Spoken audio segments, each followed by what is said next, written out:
the relationship between any Jew and Israel should be a relationship of love, of respect, of support, because unfortunately, the reality is, if history is any indication, sooner or later, these Jews who are very comfortable in America are going to need Israel.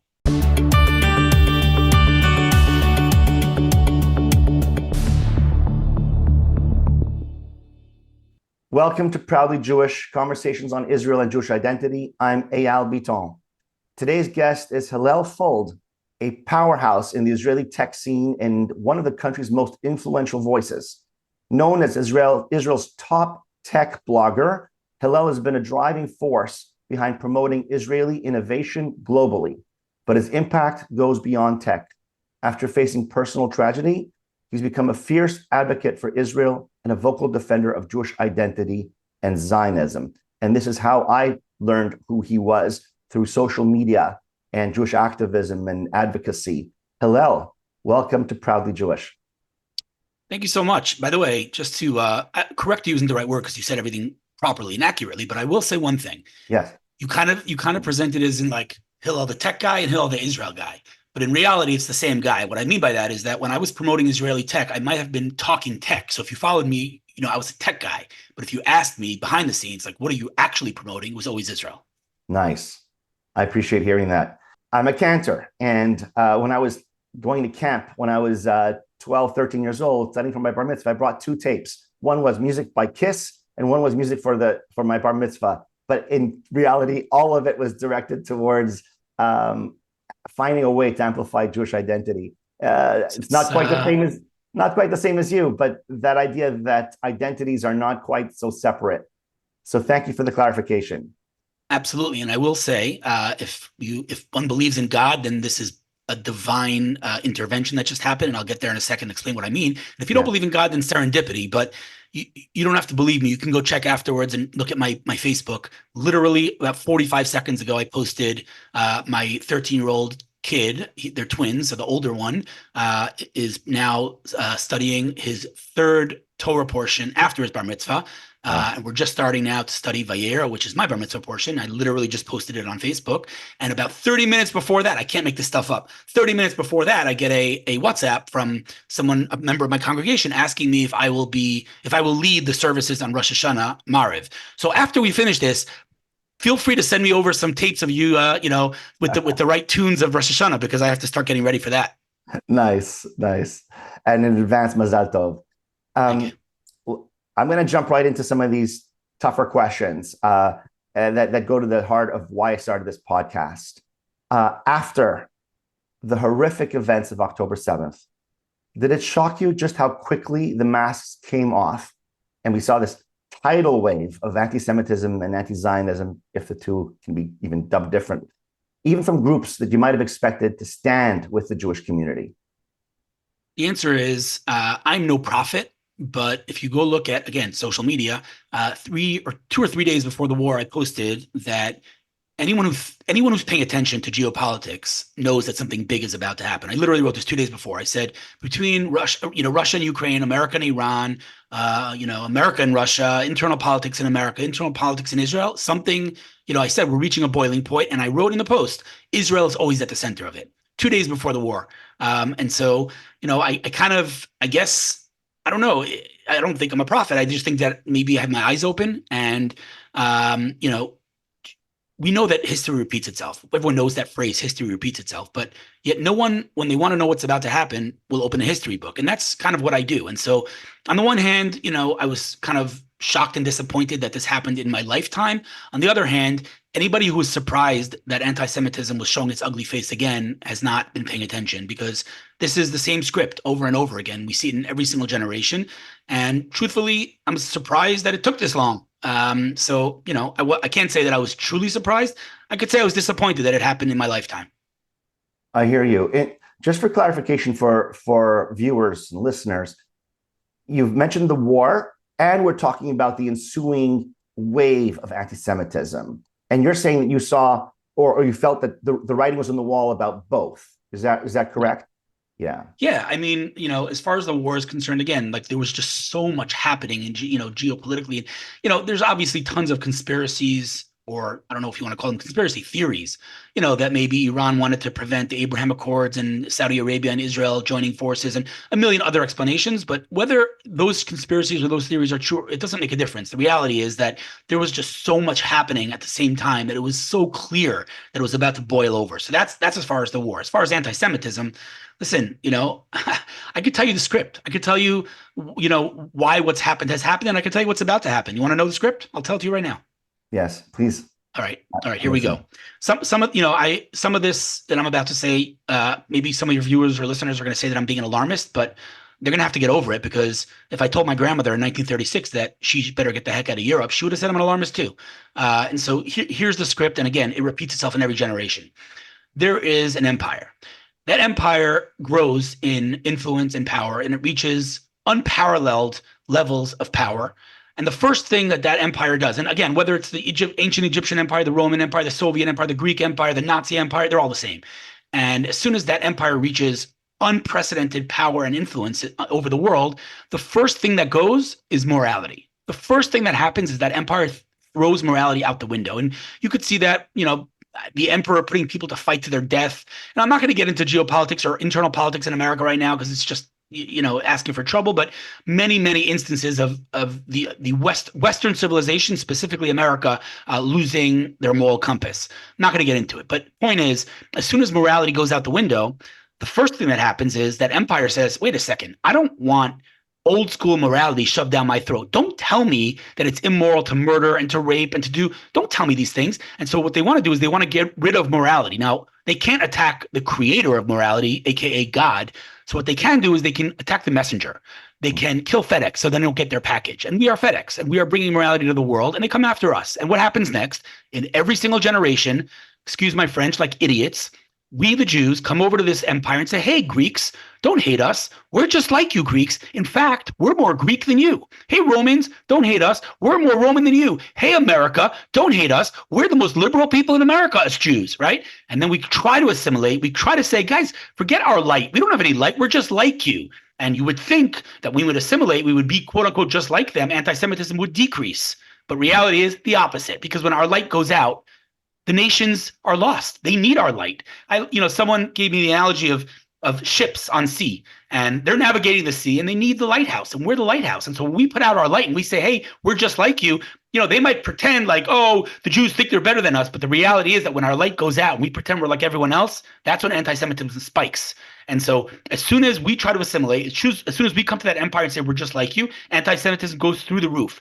When anti-Semitism reaches its peak, and it's, you know, that peak manifests in different ways in the Nazi Empire and in Spain, and, you know, on average, Jews were exiled from countries every 14 years. It's a crazy number. And so it manifests differently in every generation. But when it reaches peak anti-Semitism, what happens immediately is that empire falls every single time. Now, again, I don't want to be an alarmist, and I don't want to say that Western civilization is falling. I don't know how long it's going to take. It might be a year, it might be 5 years, it might be 10 years. I don't know. But the reality is the trajectory, right? The trends that we're seeing before our eyes are very, very worrisome. And I'm not saying America is Europe. Please don't misunderstand what I'm saying.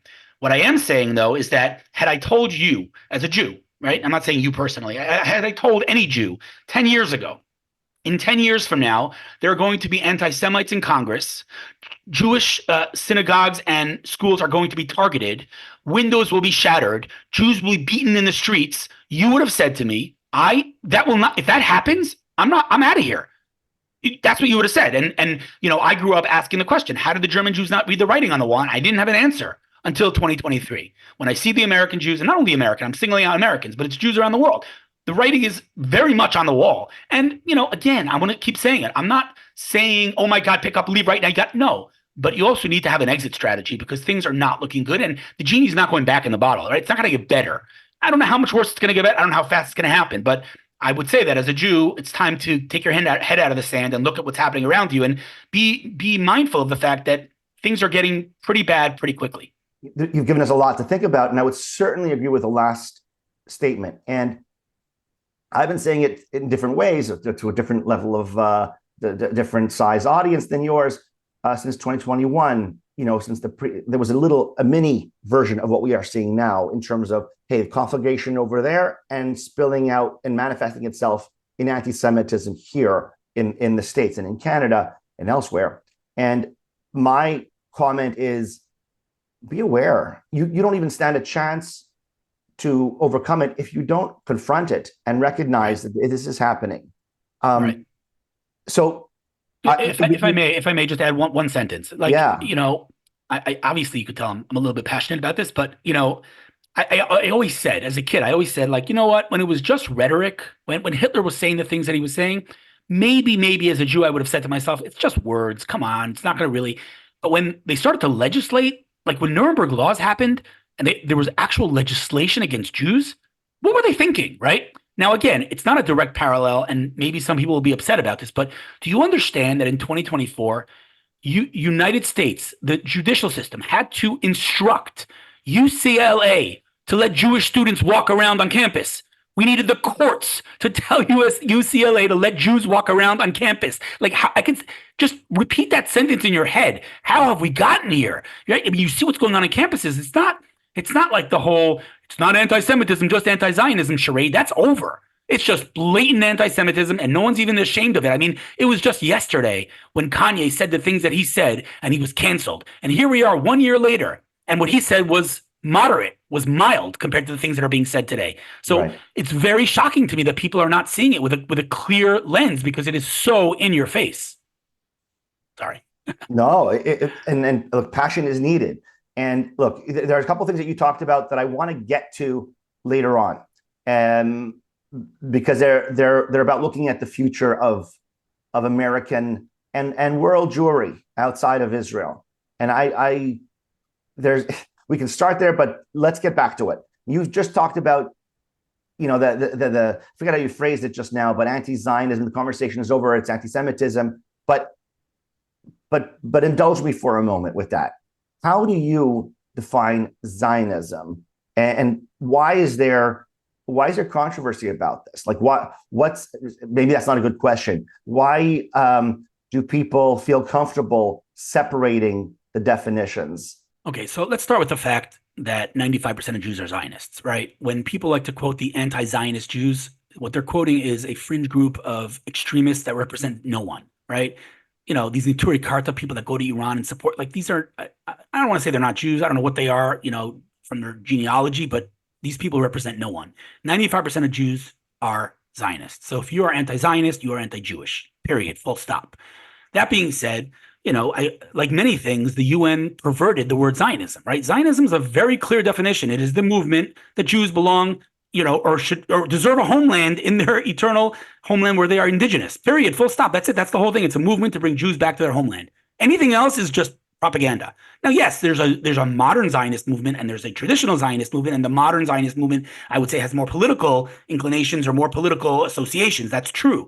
But the foundation is that Jews have a right to a homeland in their indigenous homeland, period. And so really, forget for 1 second the fact that 95% of Jews are Zionists. Forget that. If you are against Jews coming home to their homeland, you are against Jews. Like, how many Christian countries are there in the world? How many Muslim countries? There's one Jewish state the size of New Jersey, and that's just too much for the world to handle. Like, this is just blatant anti-Semitism. That being said, even that charade is over, right? Even back, a few years ago, people would disguise their anti-Semitism calling it anti-Zionism, but even that's gone today. Now it's just full-blown anti-Semitism. It's not even like, you've seen the banners and these protests, clean the world of Jews, and it's just blatant anti-Semitism. And the act, the charade, the mask is gone. Yeah, and I certainly don't disagree with you. One of the ways that I look at it is sort of the opposite end. It's like, okay, what is anti-Zionism? Well, that is undoing this project to create this Jewish state. And how do you do that if not by genocide? This is untenable. Why is there a discussion? Now, there was I forget her actual name, Judean Co, I think, or something. This is this social media young woman who I think is Israeli, and she wrote an article or a blog or something in perhaps the Times of Israel. I can't remember. And she talked about maybe no longer using the word Zionism. But here's the thing. She was trying to say something like Zionism was the movement to create a Jewish state in the land of Israel. It It exists. It's been there for 76 years. Do we need the term anymore? It almost lends credibility to the idea of the opposite position. It's there. It's a reality. Done. What do you think? What's your answer to that? My answer is I would say a good tie-in to the name of your podcast, Yes. right? It's time we stopped apologizing, right? Mhm. You know, if Israel existed and the world as a whole agreed that we have a right to exist, maybe you could make that claim. But we're still fighting for our legitimacy every single day. And I wrote a tweet the other day saying that, the Jewish people have always been a unique nation, right? You've always stood, you know, uh, alone or whatever it is. And you could, that manifests in a zillion different ways, whether it's how many Nobel Prizes we've won, whatever it is. The Jews have always been a unique nation. I'm not saying we're superior. We've been unique. That uniqueness today manifests in the fact that there is one standard for the world and there's one standard for the Jews. What other country has to constantly justify their existence? Just Israel. What other country would accept tens of thousands of missiles on its civilians and be told by the world to retaliate proportionally? Like, there are, I don't know, a list of probably 10 things that I wrote in that tweet of things that only apply to the Jewish state and not any other country in the world. And so, if we were at a place that the world accepted Israel as the Jewish state and, didn't question our legitimacy every 30 seconds, then maybe you could make that argument. But we're not there. And so the fight for the Jewish state in the land of Israel is an ongoing fight that needs to be fought every second of every day. Yeah, you make an excellent point. Look, there are people I know. I now live in Portland, Oregon. I'm from Montreal. And there are people I know here who yesterday, meaning October 6th, liked Israel, felt it was important in their lives, but didn't understand that there was an existential threat that was ongoing. They thought the existential threat was something in the history books. And so two parts. One, they didn't realize it was an existential threat today and didn't realize what that impact was on them in Portland, in Chicago, in wherever you are outside the world. And I think that not for everyone, but for many, there's a light bulb that has been lit as a result. So thank you for that answer. Now, you don't have to, by the way, you don't have to be a rocket scientist, right? You just listen to what they're saying. Globalize the Intifada. What does that mean? What does globalize the Intifada mean? It means bring bus bombings and suicide bombers to the entire world. They're saying it. And the irony of it all is that the same people who are like, give them a state, are the same people that are saying, they don't mean what they say. They're like a bunch of little kids throwing a tantrum. Well, are they kids or are they adults? If they're kids, then they don't deserve a state. And if they're adults, then hold them accountable to their words. Like, you can't have it both ways, The hypocrisy is staggering. It's unbelievable to see. But this is the world we live in. And this is exactly why we continue to need the word in the movement of Zionism. I hear you. So look, in the Jewish community in the States, to move, you grew up in the States for part of your life. Am I right?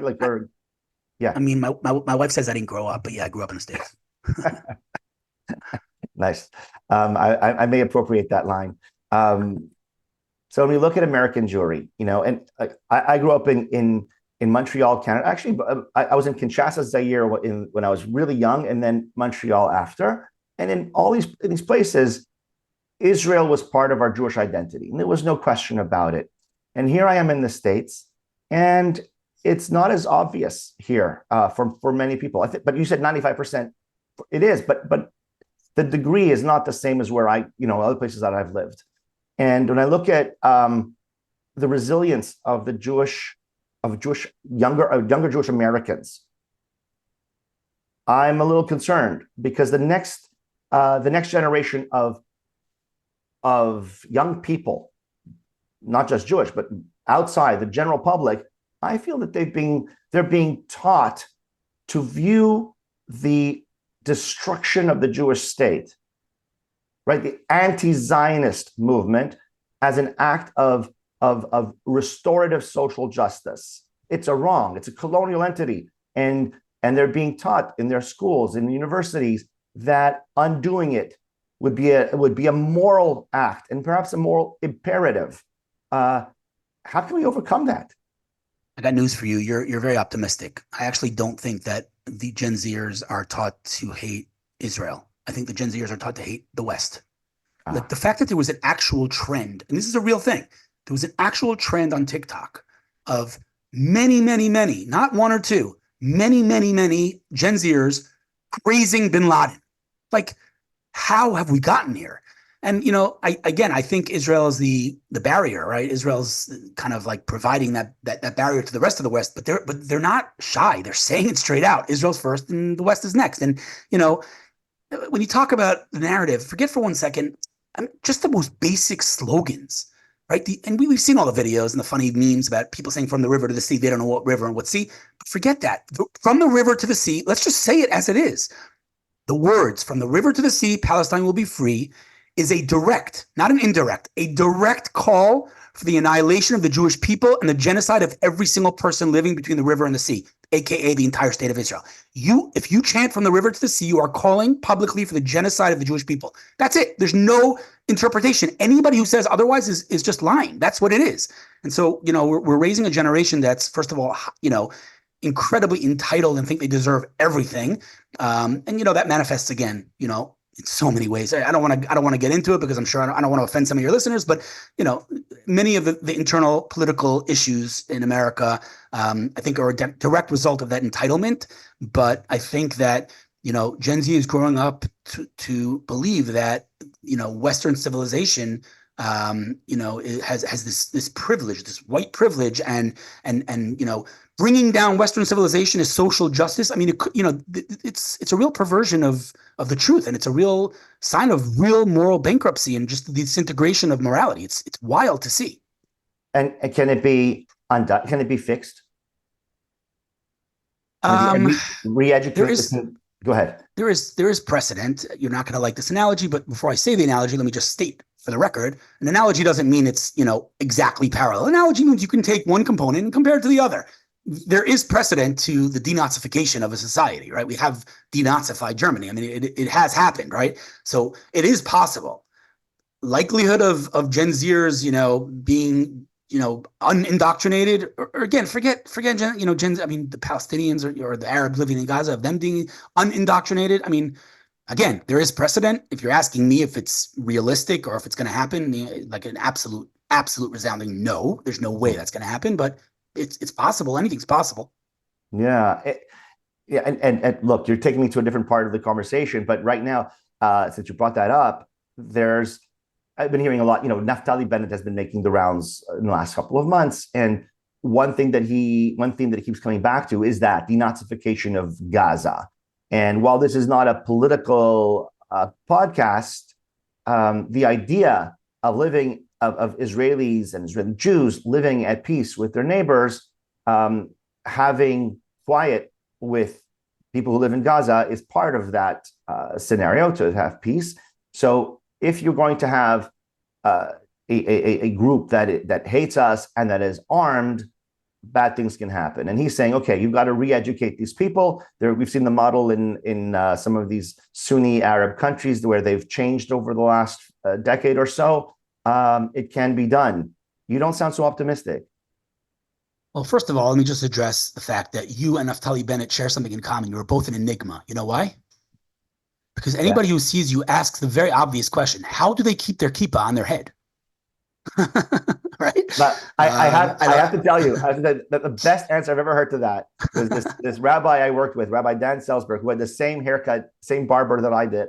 And someone would ask him, how do you keep your hair on your kippah on your head? He said, faith. Nice. So Naftali's a very good friend, personal friend. I love the guy. To kind of full transparency, I disagree with some of the political moves that he's made, and I was very transparent with him about that, told him straight to his face. He explained to me why he made those decisions, and I believe that they came from a pure place, but I think he made some serious mistakes. That being said, I think he's doing incredible work right now on behalf of the state of Israel in no formal capacity, but he's doing incredible work, maybe because it's no formal capacity. Listen, I mean, it's not a very good message to say, we're doomed. Right? That's not a very good message, and I'm generally an optimistic guy, and I try to see the cup half full. That being said, we need to say it, call a spade, and these people have been indoctrinated for so long and so deeply that it's going to require some extreme measures to undo that damage. Again, it's possible, but for that to happen, for the Arabs in Gaza and Judea and Samaria to be, to embrace the possibility of living alongside Jews in Israel, I can't even imagine a scenario in which that would be the reality.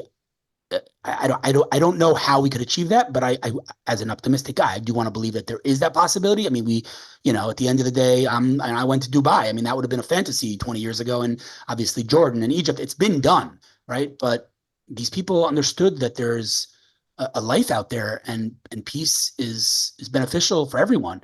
I think the Arabs living in Gaza and Judea and Samaria are so heavily indoctrinated that all they know is their life mission to kill as many Jews as possible. And it's not even like an oversimplification. That's the reality. I mean, it's not, maybe that people pre-October 7th might have viewed that as a little bit of you know, bigotry and maybe racism. And how could you say that? They're not all like that. But, Hamas has 70 to 80% support in Gaza.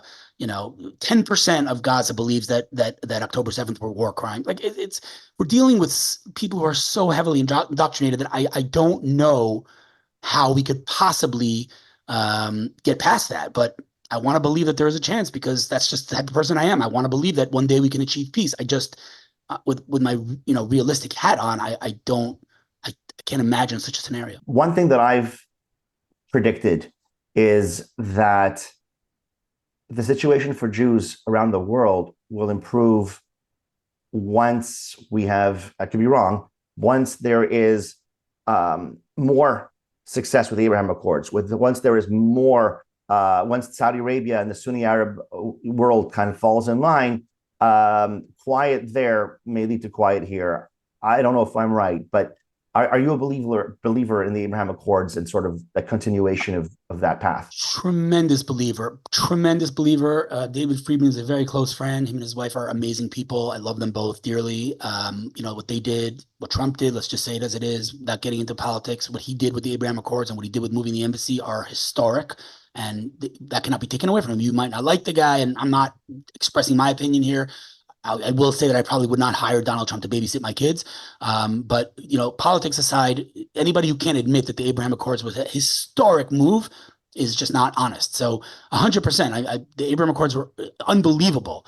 But again, the foundation of the Abraham Accords is that both sides wanted peace and success and to flourish and to thrive. And I don't believe that that's ingrained in the Palestinian people from age zero. I just don't think that that's a value of theirs, and I don't think that's a goal or a mission of theirs in life. But one of the things that diverged from the Abraham Accords and previous attempts over the decades was they wasn't focused on the Palestinians. It's not about them. It's about, look, here's a train. We're going on this train, and it's correct. Now, you mentioned Trump, and this is not a political podcast, but you made us a really interesting tweet yesterday, I think last night when I read it, and it was about Kamala Harris and sort of asking, why are people voting? And I think you asked it genuinely, what's going on? You've talked to people and you see that, I think you said something like a lot of people are making it some sort of protest vote because they're not voting for Trump, they're voting for this side. I was going to reply online, and I thought, well, I'll wait till I talk to you. One of the reasons, and I'm sure that you've gotten this from some people in your, on social media, that I'm hearing, one of the main reasons that I'm hearing from congregants and people in my community is the answer is bodily autonomy, women's rights. Also, a secondary one will be, we think he's a danger to democracy and he wants to make himself king or something like this. So certainly addressing the first answer. Do you have a response to that? Yeah. What country is the worst violator of women's rights in the world? I don't know. Iran. I'm guessing Iran. Yeah. What administration pulled out of the plan with Iran to give them billions of dollars, and what administration went back in? Don't come at me with but she was just vice president, she doesn't affect policy. Give me a freaking break, all right? If the VP on the other side, and I would say, hey, don't bother him. He wasn't president. The Kamala fans would come at me like, what's wrong with you?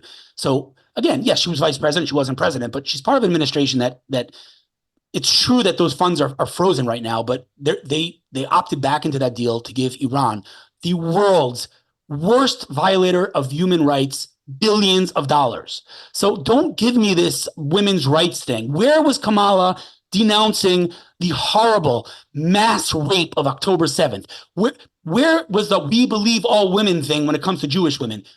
I don't buy it. Obviously, when people talk about reproductive, and women's rights, they talk about abortion, and on that front, I'm not even gonna pretend to be an expert on that. I will say that personally, if you're asking my opinion, it makes the most sense to give the states the right to decide. I mean, it's their whatever, but that's debatable. We can have this discussion, but I completely fundamentally disagree with the statement that Trump is anti-women and Kamala is pro-women. I just don't buy it. It's just not true.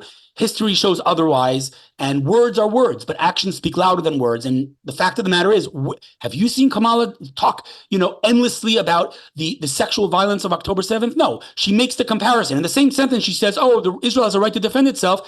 That being said, or what was the word she used? I don't remember the phrase, but basically it's a glorified way of saying, but, and then she says, all the suffering in Gaza. Listen to me. When you compare the two and you make a moral equivalence between a country and a people that want to live in peace and have that as their only goal, and a murderous, genocidal, terrorist organization that is a bunch of rapists, pedophiles, murderers, and people who behead children and burn families, you have lost your moral compass. And so I don't see her talking about all that sexual violence. I don't. And so I just don't buy the narrative that it's so black and white, that she's pro-women and he's anti-women. I just don't buy it. That, again, with taking into account that the objectively horrible things that Trump has said over the years, some of the objectively horrible people he's met with over the years. I'm not like a MAGA. I'm not like, oh, yeah, make America great.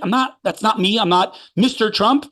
And I do have a problem with the trend that's not only in America, but it's in Israel as well, which is negative politics, right? People voted for, Lapid because he wasn't Bibi, and people voted for, for Obama and Trump because he wasn't Obama, and et cetera, et cetera. No one votes for candidates anymore because they like them. It's really sad. But the reality is that I asked that question, why are people voting for Kamala? And I said, don't answer me with the word Trump. Leave the word Trump out of it. Explain to me why you're voting for Kamala. What did she do for this country? Oh, we're going to make it, we're going to fix all the administration's, mistakes. Dude, you're in the administration. Like, it's absurd. And so, the answers that I got, 90% of them included the word Trump. It's unbelievable. I said, do not include the word Trump. Tell me why you voted for Kamala. Why do you like Kamala? And I don't want to hear about race, and I don't want to hear about gender, and I don't want to hear Trump. Give me a reason why you think Kamala is capable and worthy of occupying the most important office in the world. And the answers I got all included gender, race, or Trump. Almost. There were some, very few, which is very telling. I just think it's a very sad situation that, and it's not exclusive to that side. It's the other side as well. Many people are voting for Trump because she's not the Dems. You know what I mean? It's a crazy world we live in where America, 350 million people, the two best people that America could produce is Donald Trump and Kamala Harris. It's ridiculous. And that is something that I've heard quite a bit, certainly in the previous administration it's current Biden one, when, two older people. I won't get into it. I have heard that a lot.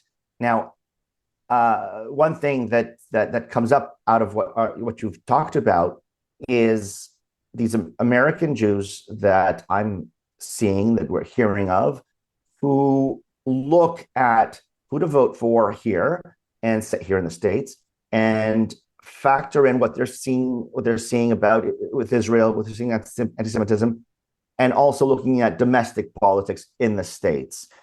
And I'm going to flip to something related, but not directly related to what we were saying before, which is the relationship between American Jews and Israel, right? What should that look like? I think we have a lot of American Jews that certainly before October 7th were, oh, I disagree with the politics, and so, I'm not a fan, or whatever that is. And what does that relationship between Israel and American Jews, what should that look like in your view? So first of all, I'll say that we've been talking for 35 minutes and it only hit me now. I've been looking at you and I'm like, who does this guy look like? He looks like someone. I can't figure it out. I just hit me. You ready? Yeah. No one ever told you this before, I guarantee you. You know David Draymond from Disturbed? Oh my God. Yes. I don't know him personally, but I love him. I love what he's doing out there. By the way, he's a very, very good friend and an unbelievable pro-Israel advocate. Nice. No one's ever, you look like him. You don't see it though? I'll send you a side by side afterwards. You'll see. I'm glad I took out my nose rings, but otherwise. Anyway, listen. if you want me to answer you with political correctness, I will. If you want me to take off the gloves, I will. You tell me. You tell. I want you to speak from the heart. What should American Jews? What role should Israel play in their lives, and how should Okay. they? I warned you, though. Sorry, go I ahead. warned you. I Yes. warned you. Okay. Okay. So, we, the Jewish people, repeat the same mistakes over and over and over again, the same narratives. What do I mean by that? In the Bible, in the Old Testament, there were two instances of the Israelites refusing to enter the land. One was ancient Egypt, 80% stayed back, right? People don't realize this. And it's not written black and white in the Torah, but the commentary explained that 80% of the Jews, the Israelites, stayed back in Egypt after God brought the 10 plagues and did everything to take them out. 80% stayed back. That's one. And the second one is the story of the spies, right? We sent in 12 of the biggest rabbis of the generation. 10 of them came into Israel to scout and see if it's viable for us to go in. 10 of them came back and spoke badly about the land of Israel. And as a religious observant Jew who learned Torah my entire life, I always learned those stories, but I never asked questions, or I never asked myself, how could that actually be? How could it be that after everything God did for the Israelites, 80% stayed back? And how could it be that 10 of the biggest rabbis of the generation, after God literally said to them, go into the land, they're like, nah, it's not good for us. Like, what are the narratives that they told themselves? And I never thought about this till I think October 7th. Well, the Egyptians, the Jews and Israelites in Egypt, how could they not leave? The answer is, what did they tell themselves? They said, listen, I was born here in Egypt. My parents are born here. I'm Egyptian. Like, what do you mean when you land of milk and honey? I'm good here. I have a roof over I don't care if I'm a slave. I have a roof over my head and I have food on the table. I am good. Don't talk to me about this land. I'm not interested. So that was narrative number one, comfort.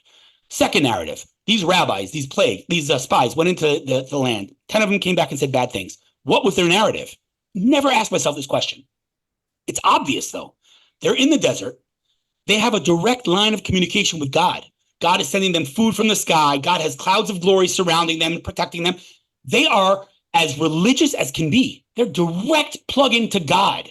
Now you're telling them to leave this desert and walk into some country and build an economy and an army and leave me alone. I'm going to stay in the desert. I'm going to stay religious in my little ghetto. Okay? What are the two narratives that American Jews tell themselves today? There's the vast majority of Jews in America, and I'm not talking about the ones that don't identify as Jews or are completely assimilated. They're not Jews. I'm not talking about those people. Okay, the people that still identify as Jews, most of them will say, and I came back from America 3 days ago, and I was at one of my closest friends' house, and this is what they said. They're like, "Come on, I'm good here in Woodmere and Teaneck and Lakewood and all the other little bubbles where Jews live. Come on, anti-Semitism. Give me a break. It didn't affect me. I don't see it. I'm good. Stick my head in the sand. Leave me alone." That's narrative number one, and millions of Jews are saying that. Narrative number two is, if I go to Israel, my kids are going to be less religious, like the spies. And that is the more right-wing, quote unquote, not politically, but religiously, the more religious crowd, the more black and white, let's call them, right? The yeshiva people, the Haredi people in America. And I've heard this zillions of times. People say to me, if I come to Israel, my kids are going to all of a sudden see Jews with earrings and tattoos. Here, they're in Lakewood. Everyone they see is black and white. If I go there, they're going to become less religious. I'm like, are you for real right now? If you think that moving to Israel is going to make your kid less religious, you clearly did not do a very good job teaching them about Judaism, right? And so I say to these people who are quote unquote more religious, and I say that because how could you say you're more religious if you're literally spitting in God's face when God says, get your tuchus, as we say, into the land of Israel? You're saying, no, I'm too religious for Israel. Are you nuts? Do you not say in your prayers that we long and we yearn for the state of Israel, for the land of Israel? How could you? So it's the same narratives. We're doing the same thing over again. Either I'm super comfortable, leave me alone about this Israel thing where I have to go to the army and not, or I'm going to stay here where I'm more religious. And so we're repeating the same narratives. And so to answer your question, I think, unfortunately, there aren't many like this, but if there are Jews who are out there and are able to take a step back and look at the situation in an objective way, then I think that their relationship with Israel should be, they know that sooner or later, and I hope that I'm wrong, and I hope it happens in generations, not in decades, they're going to need us. They're going to need Israel because we're going to be the only safe haven for them. Unfortunately, it's tragic to say, but I have no problem, and I want to emphasize this, I have no problem with anyone, I don't care who they are, criticizing the Israeli government and their policies, totally legitimate.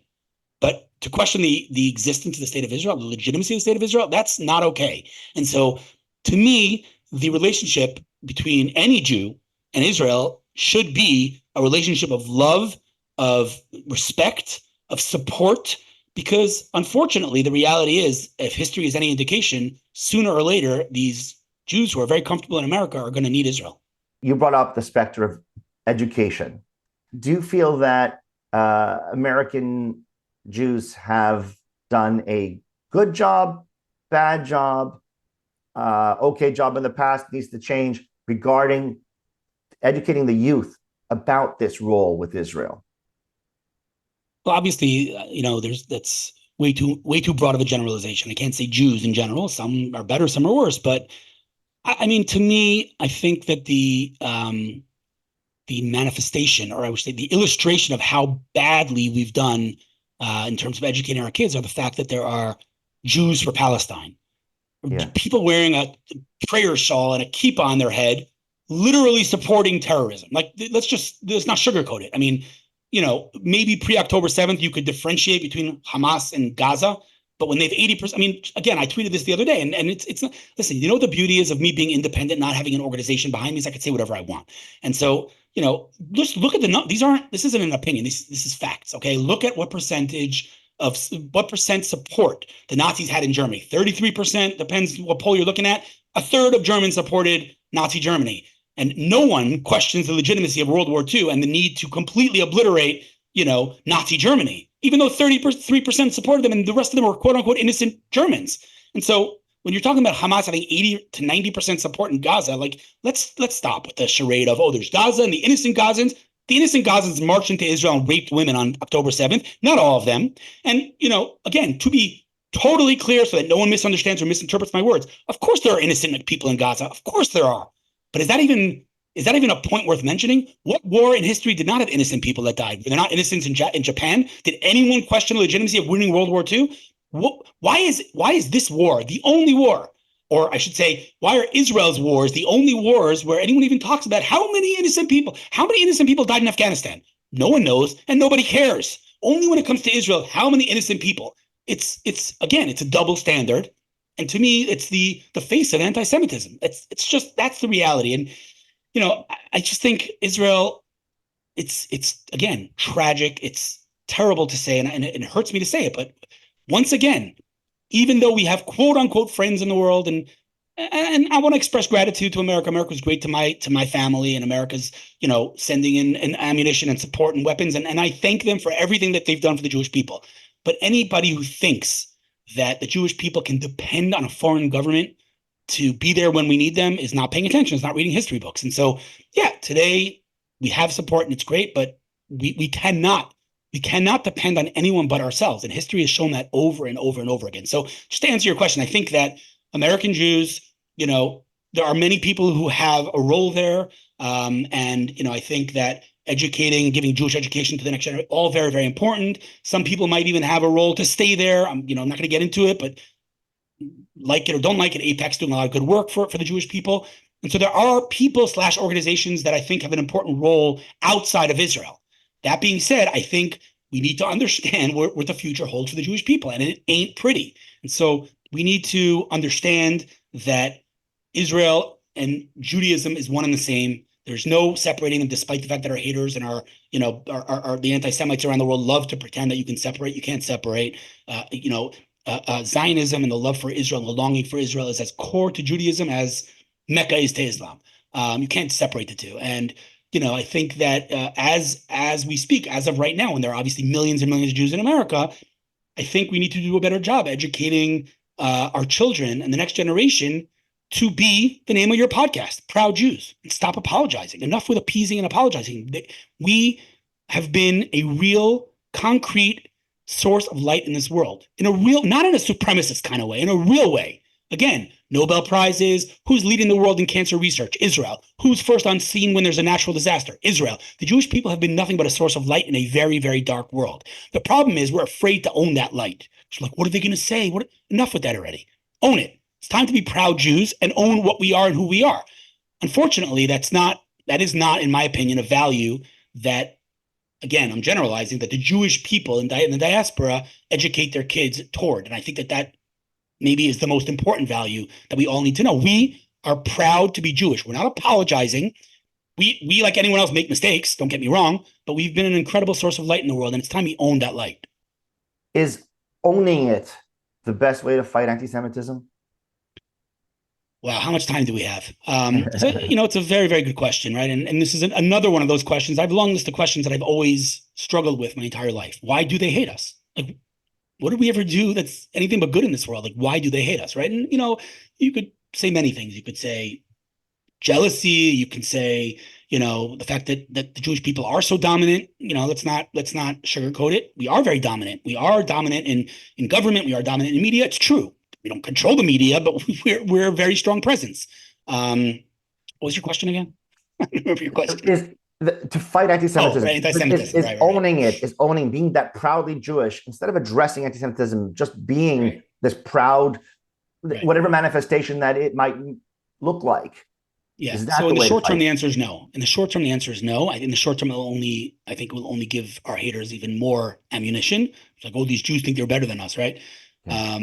But in the long run, I think, like anything, by the way, nothing to do with, Judaism or politics. I think when a human being, or when a kid, let's take a very simplistic example. When a kid comes to school with confidence, the bullies pick on him less, period, right? And so, yeah, it could be that in the beginning, they're going to pick on us for being so confident and owning the light. It could be. But in the long run, I think, if we don't love ourselves, how are we expecting anyone else to love us? Right. And this is what Jewish pride is. That's exactly. And that's what motivated me to start this podcast. I love, I don't know if you know the author Ben M. Freeman, who wrote Jewish Pride, and it's this idea, no one else is going to like you if you don't like yourself. That's a simplistic way, but it's the fundamental truth, Listen, let's just say it as it is. We are pretty freaking awesome. Really, I mean, I know that sounds like a funny statement, but we are pretty freaking awesome. We're 0.01 of the population, of the population. We've won I don't even know the number, but look at the amount of Nobel Prizes we've won. It's crazy. I mean, literally, anybody who knows anything about cancer research, go down the list of leading cancer treatments and cures in the world. I would bet 9 out of 10 of them were developed in Israel. And that's not an exaggeration, right? I mean, we are pretty freaking awesome. We've done amazing things in this world. And I just think, like, we need to stop apologizing. That's it. We just need to stop apologizing. I tell you something that I heard from a rabbi in the beginning of the war that just blew my mind. You know Rabbi Ephraim Goldberg from Boca Raton? Yeah. He's amazing. First of all, he's amazing. But he said the following thing, and this really sums it all up. It really does. And I think, if your listeners and viewers remember one thing from this podcast, remember this, because this is unbelievable. There's a famous verse in the Torah, in the portion of Lech Lecha, which is the portion that God comes to Abraham and says, leave your land and go to the land of Canaan, meaning Israel. And he says a very famous verse, 4 words, that anybody who's ever studied the Bible knows these words. But again, not many people pay attention, including myself. He says, God says to Abraham, the words, Va'avarcha mevarechecha, those who bless you, Abraham, aka the Jewish people, will be blessed. Umekalelcha, those who curse you. Now, you don't have to be a grammar geek to realize what the next word should be, because, again, you don't have to know Hebrew to know this, but va'avarcha mevarechecha both have the same root of word, which is bracha, which is blessing, right? So those who bless you will be blessed. It's parallel. Umekalelcha, those who curse you, the next word should be, I will curse. Akalel. The same, but it doesn't say that. The Torah switches language, and it's beyond strange. It says, va'avarcha mevarechecha, those who bless you will be blessed. Umekalelcha aor. Now, aor means I will curse, but it changes language. Why is it not a parallel? The Torah doesn't just play around with this stuff. There's a reason that it switches languages. So Rabbi Ephraim Goldberg said something unbelievable. He said, the word aor has another word inside of it, or, right? Or means light. And he said, this is the right way to read that verse. Va'avarcha mevarechecha, those who bless you, the Jewish people, in your time of need, will be blessed. Umekalelcha, those who get in your face, those who don't stand with you, they will see your light. They will see your charity. They will see your delegations. They will see all the unbelievable unity in the Jewish people. They will see the light of the Jewish people in a very, very dark world, because that is how we deal with adversity. We shine our light. Unlike any other nation, and unlike, I would say it's even anti, nature and science, we as a nation, the more they persecute us, the stronger we get. right? The more they bully us, the stronger we get. And that's directly in the Bible. It says it in ancient Egypt. It says, the more the Egyptians persecuted the Jews, the more they reproduced and the more they flourished. Which, how does that happen? That doesn't make any sense. You'd think we're persecuted, we're going to get all weak. No, we're like a diamond, right? We keep getting stronger, right? So I just think, we're an unbelievable nation. We really are. We're an unbelievable. Who makes mistakes, right? That mistakes can manifest in a million different ways. We've made mistakes. Jewish people make mistakes. The state of Israel makes mistakes. We're human. But if you take a step back and you look objectively at history, the Jewish people are a pretty freaking amazing nation. There's this song called by Hatikva Shesh and I think Eden Bet Zaken called Unbelievable, which is an unbelievable people, a mixture of Hebrew and English, which is it's a fun song.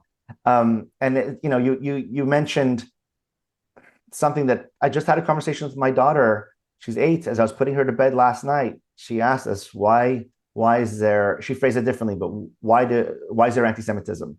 And I'm like, oh boy, how do you answer that? And in 5 minutes before you go to bed, I did make it clear it's a longer conversation. But look, to fight this anti-Semitism in this pride that we're talking about, this light that we can bring to others, is Jewish unity needed for that?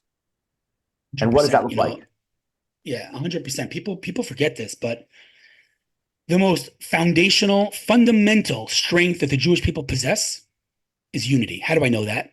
Because when did Jewish people become the Jewish people? At Mount Sinai, when we received the Torah. What is the first thing that the Torah says about the Jewish people as soon as we became a nation? The Torah, again, not commentary, black on white. It says, Vayichan Sham Yisrael neged ahar. The Jewish people parked, quote unquote, by the mountain. Why is this interesting? Because the word Vayichan, parked, is singular. We were 600,000 men. Why doesn't it say Vayichnu? They parked. It parked in singular. So right away, Rashi, the famous commentator on the Torah, says they were like one man with one heart. That is our strength. That is what makes us unique when we are together, when we are united and unified. Unfortunately, tragically, we always, throughout the generations, the only time we unify is when we have a joint enemy. Unfortunately, when we don't have an enemy to fight, we are always split. Some of the issues that we're split on, let's just call them quote unquote legitimate arguments and debates and important topics. Some of them, unfortunately, are just straight up hatred and just self-hatred. And it's terrible. It's so tragic to see. We saw this, unfortunately, right before October 7th in Israel. I mean, literally, and I'm not taking sides about the judicial reform. It doesn't matter. The reality is that Jews wanted to pray on Yom Kippur in the streets of Tel Aviv, and they were not allowed to, which is, I mean, like if I had told you, that one day Jews in the land of Israel won't be allowed to pray on the streets, you would have said that's crazy. There's no way that's ever going to happen. But we're not allowed to pray in the holiest place of the Jews, right? The Temple Mount. We're not allowed to pray there. So again, it all comes back to owning it. Always comes back to Jewish pride. If we're not proud of ourselves, if we don't love ourselves, then what do we expect other people to do? If we don't love ourselves, they're not going to love us either. So perhaps this might be my last question then. You're talking about this unity, this pride, this light. So there's optimism there, and you've also spoke very pessimistically about the future outside of Israel. When you think about the future of Israel and the Jewish people globally, worldwide, what gives you hope, and should we be hopeful? Crystal ball, where is this headed? And you don't have to. You don't need a crystal ball. It brings us back to literally the first thing that we said on this conversation, which is look at history. Yeah. That's it. Look at history. History repeats itself, right?